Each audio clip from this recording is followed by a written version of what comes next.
What's up, guys? Leighton here for UFC Gambling Addicts, back again with an episode of The Insight.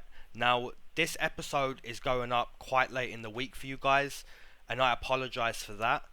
I've had some issues with some rendering settings. Hopefully they're fixed now. Before we get into this episode, as always, if I don't mention the guy or the girl you're picking, please don't take offence to that. I'm a firm believer that anything can happen inside the octagon. You know, you go back and listen to these Insight episodes. I always start every episode like this. I'm a firm believer in absolutely anything can happen. You know, Donald could head kick Conor. JJ Aldrich could get her first high kick finish. You know, anything could happen on this card. So please don't take offense if I'm not with your bets. This is just my personal opinion. As always, we're going to start with underdogs, slight favourites if I have some, parlay builders, finishers, and most confident pick. My stats are in the description for these episodes. The only stat I would like to really improve for 2020 is my parlay builders and finishers. Okay, starting with underdogs. Now, I always make my picks on these full cards without looking at the odds. I'll make my picks, then I'll take a look at the odds, whether that's 7 underdogs, 8 underdogs, 5, 2 underdogs, no underdogs. I stick with whatever I have picked. On this card, apparently I only have one underdog, and that's Raquel Pennington. Now, this is still a very tough fight to predict. Holly Holm versus Raquel, very tough fight. A strong part of me wants to pick Holly Holm. You know, I've been very back and forth on this fight, but determination and passion, I believe, is a strong part of being successful inside the octagon. And I don't feel that when I watch Holly Holm fight. You know, I don't feel determination and passion, drive, threat. I don't feel those things. With Raquel, you know, I get more of those feelings. I feel threat. I feel danger. I feel poise. She's only really been destroyed by Amanda Nunes too, which, you know, no shame in that. Amanda is the GOAT. So looking at this fight, in most ways, it's a mirror match. You know, Holly Holm is a very decent boxer. I think Raquel Pennington is a very decent boxer. Holly Holm is a better kicker. She's a very good kicker. But Raquel Pennington is also a kicker, I believe. You know, you look at that performance against Irene Aldana. You know, she came out with a nasty low calf kick and proceeded to march forward, force a fight with Aldana. And when has Aldana ever accepted bottom position in the third round for 3 minutes? You know, Raquel Pennington had a very good performance that night. Very good boxing, very good kicking, and determination in her game too. So for those reasons, I'm going to take Raquel Pennington to win the rematch against Holly Holm. And at plus 110, plus 115, even plus 125, I'm willing to take a shot there. Okay guys, moving on to slight favourites. I have 2 slight favourites this card. I'm sure some of you will agree with 50% of this or 100%, and I'm sure some of you will disagree with both of these picks. But it's just my personal opinion, so here they are. Ode Osborne and Maurice Green. We'll start with Ode Osborne. Now, I really like the look of this guy.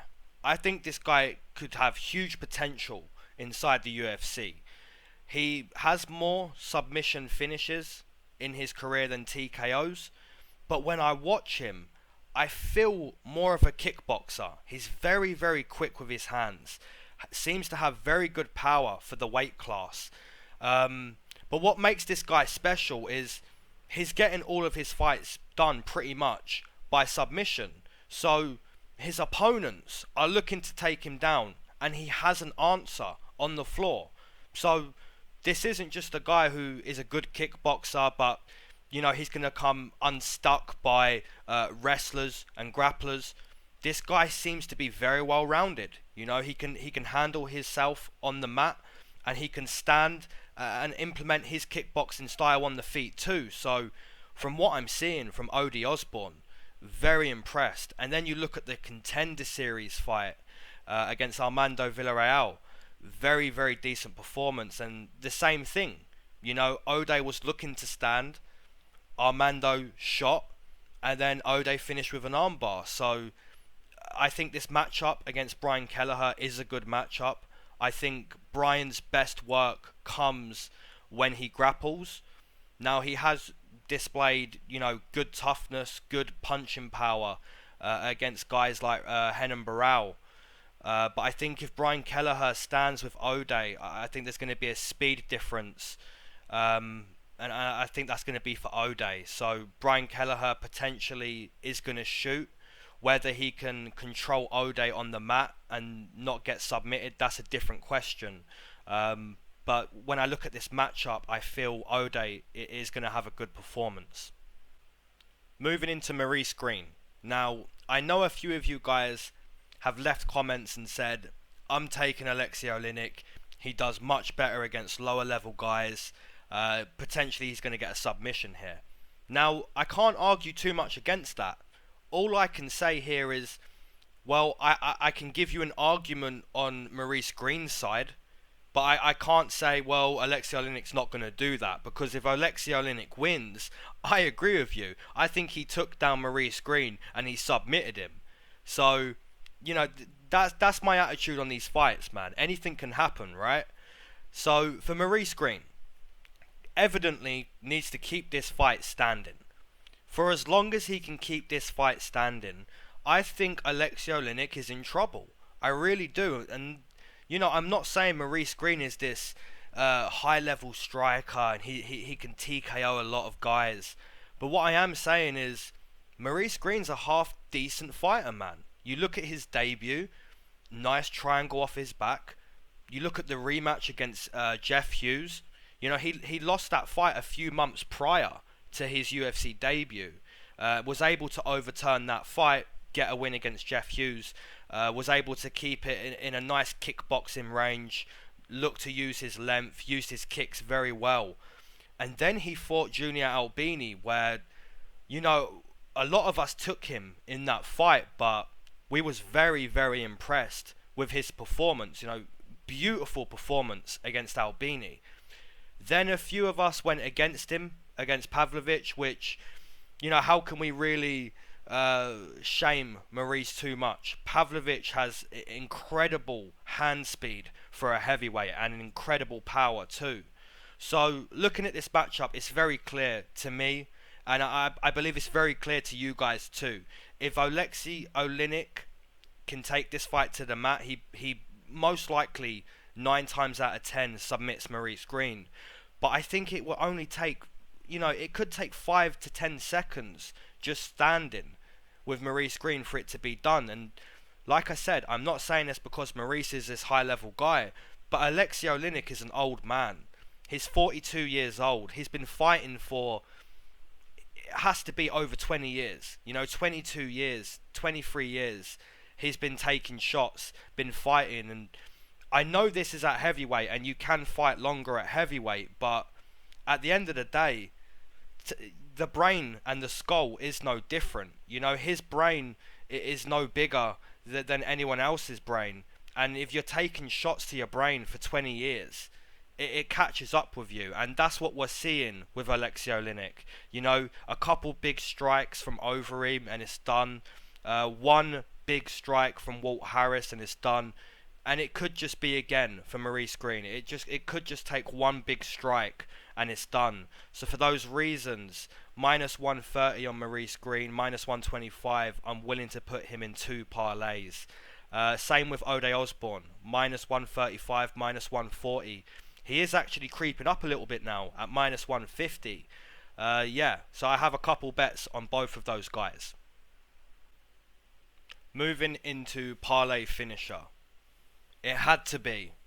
It's Conor McGregor, minus 300. I will be ending quite a few of my parlays in Conor McGregor, and here's why. It brings more excitement for fight night, and I love excitement. I love adrenaline.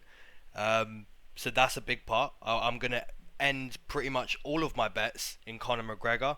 Now, is there a way where if Donald Cerrone wins, I can still win money? Yes, there is. You know, I've taught it many times in many episodes on this card, and I'm sure a lot of you are just thinking, look, cut to the chase. We know what you're on about. We know what you do. So for Donald Cerrone, I'm being offered on William Hill, I believe it's plus 400 for a submission or a TKO. So if we end 4, 5, 6, I mean even 7, it depends how much of a degenerate you are. If you end your parlays in Conor and you have a big amount coming in, say $700, $800 of profit, then we can start to hedge money on Donald Cerrone for a TKO or a submission. Now, the smart lot who are listening to this right now are saying, well, you can still be wrong, because if Donald Cerrone wins a decision, then you lose money on Donald and you lose money on Conor. That is the risk we take in this betting game. Some of us take bigger risks than others. Some of us are happy, you know, not having much of a plan B, just going with plan A. If it works, it works. If it doesn't, you know. Personally, I'm willing to accept that loss. You know, if Donald Cerrone can win over 25 minutes against Conor, congratulations to him. I don't see him winning the first 2 rounds. So it could be a similar situation where when Conor fought Nate Diaz for that second time, after 25 minutes you can remember those 2 rounds that Conor won, but then you can remember 2 rounds when Nate won, and then it always comes down to that fifth, right? It comes down to that other round where 50% of the community say Nate won, the other 50% say Conor won. But I think we can all agree, if the fight continued past 25 minutes, Nate was gonna win. You know, we could all agree on that. But as for this fight itself, I think Donald Cerrone has been fighting way too often, way too much. You know, he's pretty much done that his whole career. He's always fighting, never taking too much time to recover. And that's because he's a madman. You know, he's a complete madman. He's a legend. He's a veteran. Does he have the tools to beat Conor McGregor? Absolutely. But Conor McGregor has very, very good boxing. You know, that left hand is very powerful, very precise, very accurate. And I think for those first 10 minutes, man, it's going to be very hard for Donald. I do believe in his words. I do think he is an entertainer. He is going to go in there and try finish Conor. And that's the reason why I think a cover bet on Donald for a TKO or a submission is the right bet. As always, there's risk in betting, but you know, I'm actively happy with giving you guys my opinion and my thoughts every single week for UFC. I do believe Conor will win this fight, so if I've lost a few parlays and I'm not in a position to cover, I still believe that the notorious one can win this fight. Most confident pick of the night. I'm not going to waste too much more of your time. I'm sure a lot of us would say this is the most confident pick. However, there is going to be a few people who are taking the opponent. So, to those people, I don't want to put you off your underdog pick here. I'm sure I'm not gonna. But my most confident pick is going to be Maycee Barber. I mean, when I saw this matchup, before I saw the odds, I literally thought to myself, this should be minus 800 Maycee Barber, or maybe in a few years it would have been. But then I saw the odds, it was minus 1,000. And you know, I can't argue with the odds too much. I think this is an easier fight, really, than Gillian Robertson. And that's no disrespect to Roxanne Modafferi. There just hasn't been much of an evolution to Roxanne Modafferi. We know what she's going to do. She wants to put you up against the fence. She wants to take you down when she's standing with you. If she isn't coming forward, she's extremely ineffective with her striking. So she has to dictate the pace on the feet. then grapple Macy. It's so much for Roxanne to do in this fight against such a hungry girl in Macy Barber. And Macy Barber has real power to everything she does. Knees, uppercuts, elbows, anything she's throwing, it's powerful. So yeah, Roxanne Modafferi, I think, is going to be completely dominated on the feet, and I think she's going to be dominated in the clinch and on the mat too. The only way I see Roxanne winning is pulling off a Hail Mary sub, which, we've seen guys do it. Paul Craig is a guy who's pulled a couple Hail Mary submissions out of the bag. So Roxanne Modafferi could do that, but man, I think Macy Barber is going to dominate this fight.